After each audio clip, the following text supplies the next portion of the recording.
Human civilization is developing successfully. In 2015, the first lunar colonies were built on the Moon, and in 2032, the first mining operations begin on Mars. In 2040, the newest spacecraft, Event Horizon, goes to explore the boundaries of the solar system and disappears behind the planet Neptune. 7 years have passed. Dr. William Weir wakes up from a nightmare, the sight of a wrecked ship and the dead bodies of spacemen. On his table is a collection of photographs of a young woman named Claire, whom he misses. Having cleaned himself up, the man goes on board the rescue spacecraft Lewis and Clark, which is sent on a secret mission. However, the astronauts themselves do not understand what could be secret on Neptune. The captain gives final orders, and the crew prepares for sleep in stasis. Other doctors examine him. He is injected with a substance that helps the body cope with overloads, and the capsule closes. It takes 56 days on the road, and one day Weir hears his name through the dream and wakes up. He gets out of the capsule and looks around. All the crew members are asleep, but the voice continues to sound. He goes out to the control room, sees a woman in the pilot seat, and recognizes his Claire. But at this moment she opens her eyes with empty sockets. He starts screaming, and it turns out that he's dreaming this nightmare, and he's still locked in the capsule. The crew doctors release the man and make fun of him. This happens to everyone on their first time. Weir goes to the bridge, where the entire crew is already gathering. Lieutenant Peters is watching video footage with her young son, and noticing this, Captain Miller apologizes to the woman. He tried to find a replacement for her, but the deadlines were too short. Then he introduces the doctor to the team. Senior Assistant Stark, Justin is a service engineer, funny guy Cooper, jack of all trades, Peters is a medic, the pilot is Smith, DJ is a doctor. Weir says that a signal was recently received from the ship Event Horizon that disappeared 7 years ago.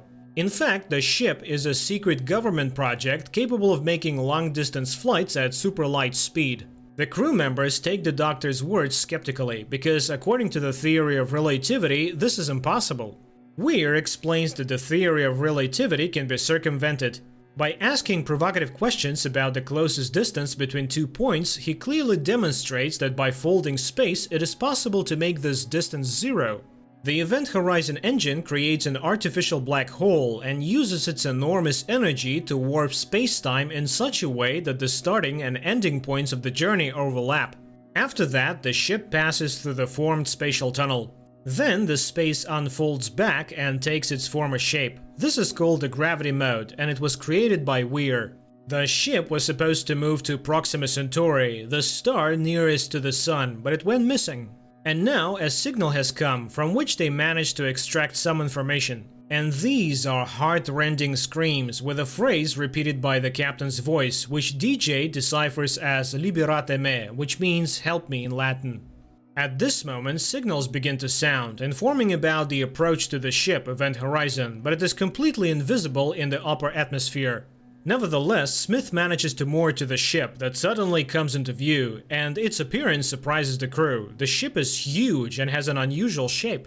Stark conducts a bioscan of the ship, but the instruments show a complete absence of life, as well as icy cold temperatures inside. A research team is dispatched to the ship, while the doctor directs rescuers through comms.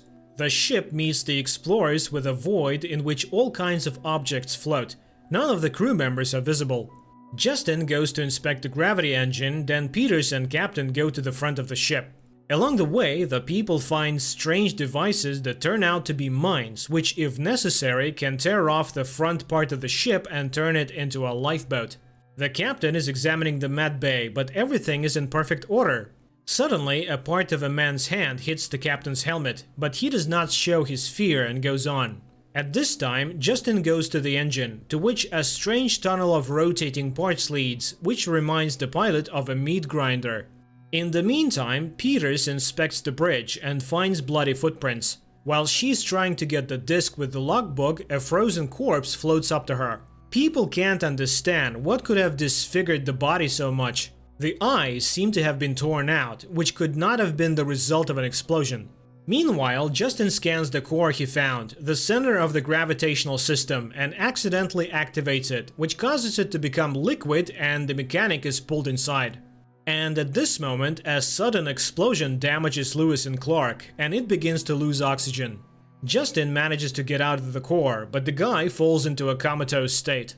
Captain Miller has no choice but to transfer his entire crew to the empty event horizon for the duration of the repair. However, it will have enough oxygen for no more than 20 hours. Peters manages to turn on gravity on the horizon, and Stark checks the ship's systems. No means of communication have survived, so it is impossible to hope for salvation from the outside. At this time, Smith inspects the damaged ship and finds a huge hole. The others, looking at the bloody footprints, are trying to understand what happened on the ship. Meanwhile, doctors examine Justin, but he does not react to anything.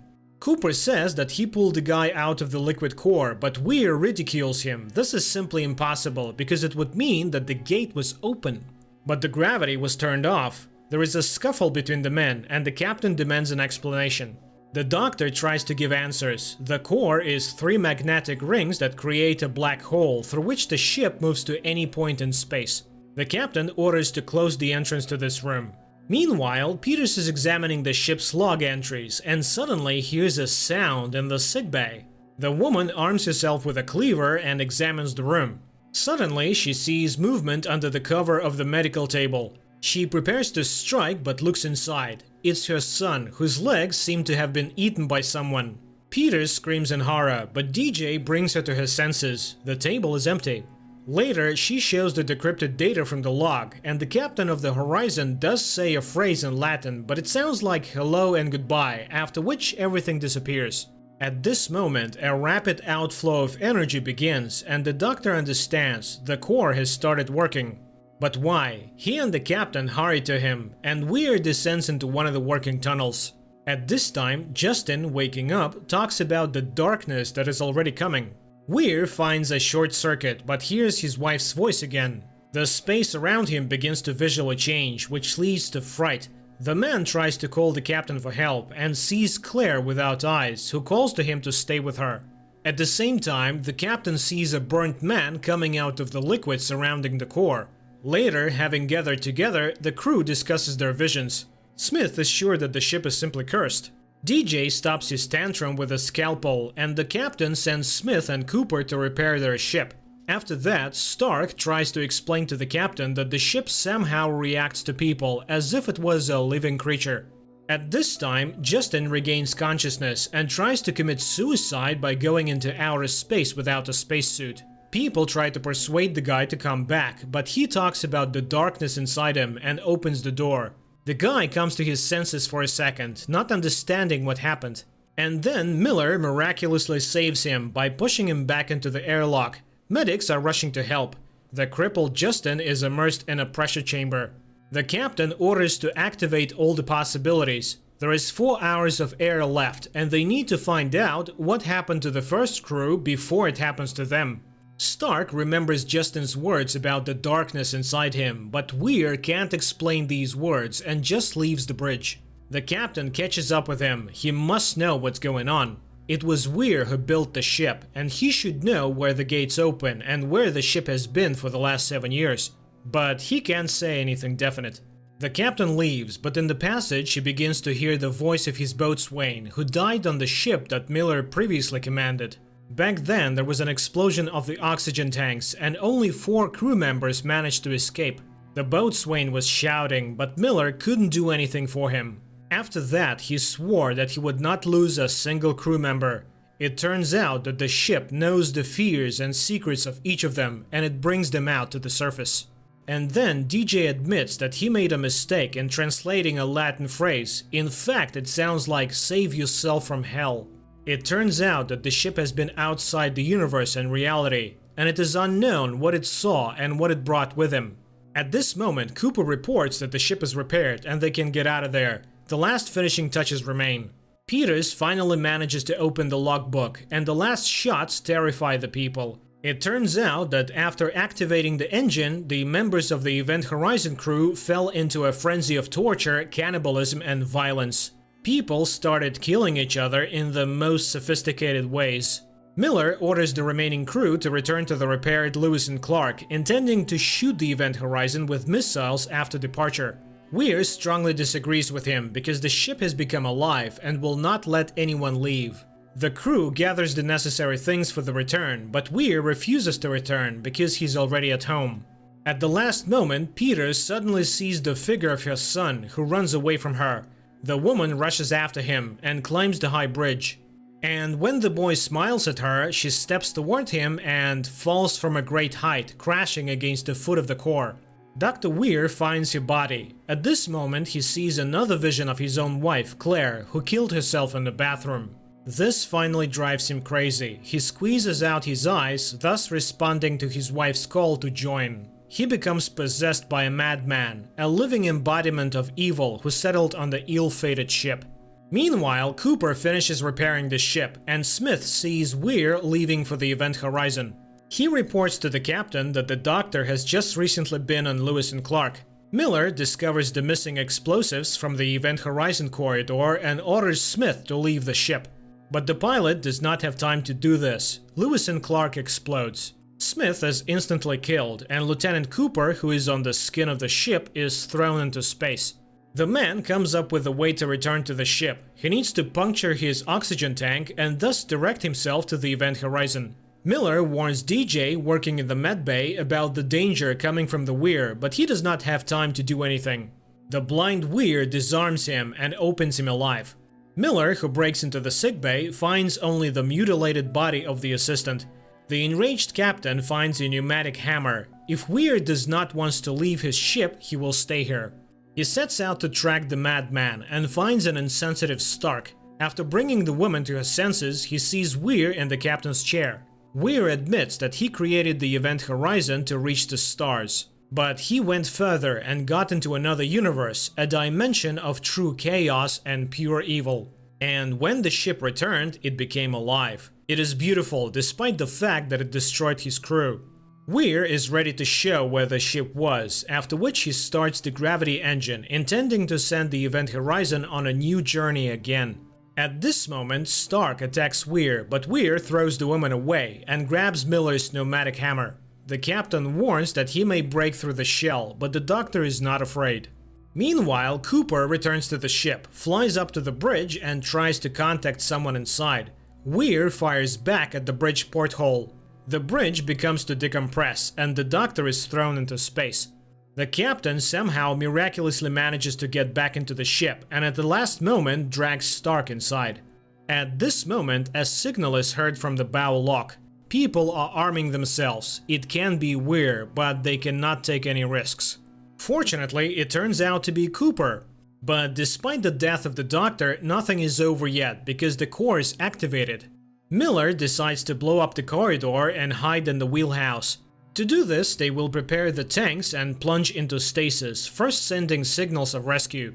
The captain goes to fulfill the plans, hearing warnings about the opening of the gate. And Cooper, having turned on the emergency beacon, suddenly sees streams of blood filling the ship. He barely manages to help Stark, and he rushes to the bow. Captain Miller prepares to activate the explosives on the bridge, but the vision of the burning boatswain drives him into the engine room. And suddenly, the image of the boatswain is replaced by a triumphant Weir returned by the ship. He shows Miller the dimension of chaos, saying that hell is just a word and reality is much worse, and he will show the captain everything. Terrible visions of his crew flash before Miller's eyes, and he gets into a fight with the doctor. But evil cannot be defeated, and only at the last moment he manages to detonate the explosives, dividing the ship.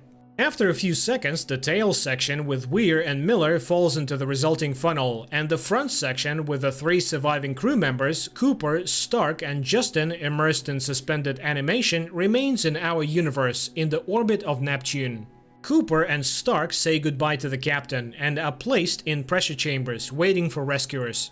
After 72 days, a second rescue team appears on the ship. Stark is the first to come out of suspended animation and joyfully welcomes people from Earth and asks where Cooper and Justin are. However, under the lifeguard's helmet, she again sees the scarred, disfigured but still triumphant face of Dr. Weir. Stark is terrified by a monstrous vision. Cooper and the lifeguard try to calm her down, repeating that everything terrible is over. But then the airlock door closes, leaving the finale of the film open. There are certain failures in the film, outright nonsense in the vision of the future and scientific discoveries. But the philosophical question is by no means ridiculous. Where are mankind's new discoveries leading? And who knows what's beyond the horizon?